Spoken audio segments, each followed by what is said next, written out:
హావియస్ welcome to సర్కార్ నేను సహస్ర 2018లో బాలీవుడ్ లో మీటూ ఉద్యమానికి తెరలేపిన నటి తనుశ్రీ దత్త బుధవారం ఇన్స్టాగ్రామ్ లో ఒక ఆందోళనకరమైనటువంటి వీడియోను పంచుకున్నారు. ఆ వీడియోలో ఆమె కన్నీళ్లు పెట్టుకుంటూ సహాయం కోసం వేడుకుంటున్నారు. గత 4 నుంచి 5 ఏళ్లుగా తన ఇంట్లోనే వేధింపులకు గురవుతున్నానని ఆమె ఆరోపించారు. తనుశ్రీ దత్త పోలీసుల జోక్యాన్ని కూడా కోరారు. మీటూ ఉద్యమానికి నాంది పలికిన బాలీవుడ్ నటి తనుశ్రీ దత్త మరోసారి వార్తల్లోకి నిలిచారు. ఈసారి గత 6 ఏళ్లుగా ఈ సొంతింట్లోని వేధింపులకు గురవుతున్నానని ఆమె ఆరోపించారు. ఇన్స్టాగ్రామ్ లో వీడియో పోస్ట్ చేసి ఆమె వేధింపుల గురించి వెల్లడించారు. వేధింపులు తట్టుకోలేకపోతున్నాను, మానసికంగా తెలియకపోతున్నాను, అంతేకాకుండా పోలీసులు కూడా సహకరించడం లేదు అంటూ ఆవేదన వ్యక్తం చేశారు. గతంలో నానా పటేకర్ పై ఆరోపణలతో సంచలనం సృష్టించింది ఆమె. ఇప్పుడు ఇంట్లో వస్తువులు దొంగలిస్తున్నారు, తీవ్రమైన ఒత్తిడికి గురవుతున్నానని చెప్పారు. నెటిజన్లు ఆమెకు మద్దతుగా నిలుస్తున్నారు. తనుశ్రీ దత్త ఆ వీడియోలో ఆవేదనలతో ఇలా కూడా చెప్పుకొచ్చారు.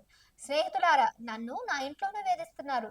నేను ఇప్పుడు పోలీసులకు ఫోన్ చేశాను. పోలీసులు వచ్చారు. సరైన ఫిర్యాదు చేయడానికి పోలీస్ స్టేషన్ కు రమ్మని అడిగారు. నేను బహుశా రేపు లేదా ఎల్లుండి వెళ్తాను. నాకు ఆరోగ్యం బాగోలేదు. గత 4 నుంచి 5 సంవత్సరాలుగా నేను చాలా వేధింపులకు గురయ్యాను. నా ఆరోగ్యం క్షీణించింది. పని మనుషులను కూడా పెట్టుకోలేకపోతున్నాను. నా ఇల్లు పూర్తిగా చిందరవందరగా ఉంది. కొందరు పని మనుషులు వచ్చి నా వస్తువులను దొంగిలించారు. నేను అన్ని పనులు చేసుకోవాల్సి వస్తుంది. నా సొంత ఇంట్లోనే నన్ను ఇబ్బంది పెడుతున్నారు. ఈ వేధింపుల వల్ల తీవ్ర మానసిక ఒత్తిడి, ఆరోగ్య సమస్యలతో బాధపడుతున్నాను అని తనుశ్రీ దత్త ఆవేదన వ్యక్తం చేశారు. ఆ వీడియోకు క్యాప్షన్ లో తనుశ్రీ దత్త ఇలా రాసుకొచ్చారు. ఈ వేధింపులతో నేను విసిగిపోయాను. ఇది 2018 #MeToo నుంచి జరుగుతుంది. ఈ రోజు విసిగెత్తి పోలీసులకు కాల్ చేశాను. దయచేసి ఎవరైనా నాకు సహాయం చేయండి. చాలా ఆలస్యం కాకముందే ఏదైనా చేయండి అని తనుశ్రీ దత్త రాశారు. రెండో వీడియోలో తనుశ్రీ రోజు రాత్రి తన ఇంటి దగ్గర వినివసించే పెద్ద పెద్ద శబ్దాలను రికార్డ్ చేసి షేర్ చేశారు. ఈ శబ్దాలు తనను మానసికంగా వేధిస్తున్నాయని, ప్రశాంతంగా ఉండనివ్వడం లేదని వెల్లడించారు. ఇప్పుడు ఈ వీడియో సోషల్ మీడియాలో వైరల్ గా మారడంతో తనుశ్రీ దత్త అభిమానులు ఆమెకు మద్దతుగా నిలిచారు. ఒక స్టార్ ఇలాంటి సమస్యలు ఎదుర్కోవడం ఏంటని ఆశ్చర్యపోతున్నారు. దోషులను శిక్షించాలని నెటిజన్లు కామెంట్ చేస్తున్నారు. తనుశ్రీ దత్తకు తక్షణ సహాయం అందించాలని, అధికారులు వెంటనే చర్యలు తీసుకోవాలని, దర్యాప్తు చేపట్టాలని నెటిజన్లు కోరుతున్నారు. ఇక తనుశ్రీ దత్త నందమూరి బాలకృష్ణతో వీరభద్ర అనే చిత్రంలో నటించింది. ఇక దేశవ్యాప్తంగా #మీటూతో ఉద్యమానికి నాంది పలికిన విషయం తెలిసిందే.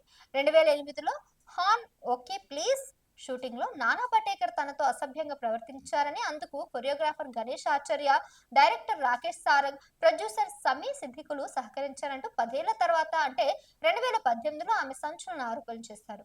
దీనిపై ముంబై పోలీసులు కేసు నమోదు చేసి దర్యాప్తు చేపట్టారు. అంతేకాకుండా ఆమె ఆరోపణలకు తగిన ఆధారాలు లేవంటూ నానా పటేకర్ కి క్లీన్ చిట్ ఇచ్చారు.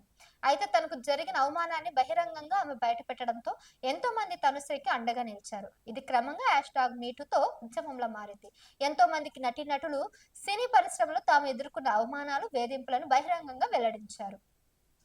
2018లో ఇచ్చిన ఒక జూమ్ ఇంటర్వ్యూలో తనుశ్రీ 2009లో తన చిత్రం హాన్ ఓకే ప్లీజ్ సినిమా కోసం ఒక ప్రత్యేక పాట చిత్రీకరించి ఆ సమయంలో నానా పటేకర్ మీద లైంగిక వేధింపుల గురించి ప్రశ్నించారు.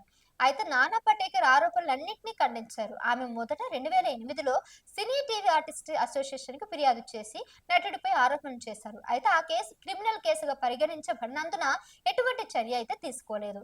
ఎందుకంటే 2018 అక్టోబర్ 13వ తారీఖున తనుశ్రీ దత్త న్యాయవాది నితిన్ సాత్పుటే ముంబైలోని ఓషివారా పోలీస్ స్టేషన్ లో నటుడు నానా పటేకర్, కొరియోగ్రాఫర్ గణేష్ ఆచార్య, నిర్మాత సమీ సిద్దిక్, దర్శకుడు రాకేష్ సారంగ్ నార్కో ఎనాలిసిస్, అలాగే బ్రెయిన్ మ్యాపింగ్, లై డిటెక్టర్ పరీక్షలు కూడా చేయించుకోవాలని ఒక దరఖాస్తు సమర్పించారు. 2019 జూన్లో నానా పటేకర్ ను పోలీసులు లైంగిక వేధింపుల ఆరోపణల నుంచి క్లీన్ చిట్ ఇవ్వడం జరిగింది. 2025 మార్చిలో Mumbai magistrate court Tanushree protest petition ను కూడా తిరస్కరించింది. ఆరోపణలు 2008 నాటివి కావడంతో చట్టపరమైన గడువు ముగిసిందని న్యాయస్థానం వెల్లడించింది. తనుశ్రీ దత్త వీడియో చూసిన నెటిజన్లు ఆమెకు మద్దతుగా కామెంట్లు పెడుతున్నారు. ఇక ఒక స్టార్ హీరోయిన్ ఇలాంటి సమస్యలు ఎదుర్కోవడం ఏంటని బాధపడుతున్నారు. ఆమెకు ప్రశాంతత దూరం చేసి వేధిస్తున్న వారిని వదిలిపెట్టొద్దని డిమాండ్ చేస్తున్నారు. ఆమెకు తక్షణ సహాయం అందించాలని పోలీసులను, ప్రభుత్వాన్ని కోరుతున్నారు.